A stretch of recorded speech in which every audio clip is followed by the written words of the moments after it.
tak banyak modal pun korang boleh ikhtiar juga untuk selesaikan masalah gearbox.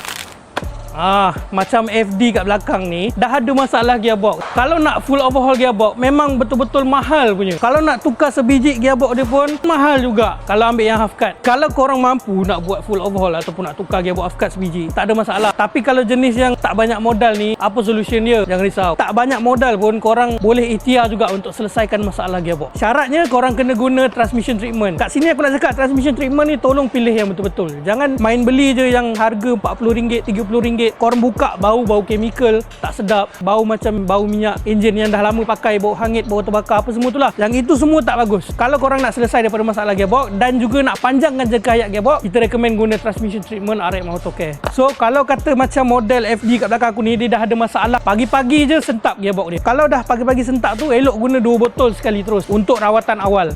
Dan banyak yang dah bagi feedback kat kita, gearbox dia delay, pakai transmission treatment 2 botol ni selesai masalah gearbox dia. Tapi kalau kata korang nak panjangkan jangka hayat gearbox, cukup korang pakai 1 botol sahaja untuk penjagaan. Setiap kali servis minyak gearbox, contoh macam BMW ni kan, pun selalu sangatlah servis minyak gearbox, kita akan recommend sekali transmission treatment RX Autocare. So untuk korang kat luar sana, owner workshop, jangan tunggu lagi. Inilah masanya untuk korang nak tambah nilai servis dekat korang punya workshop. Customer korang datang buat servis minyak gearbox, recommend sekali transmission treatment RX Autocare. So ingat, kalau ada masalah gearbox, kalau nak panjangkan jangka hayat gearbox, cari transmission treatment RX Autocare.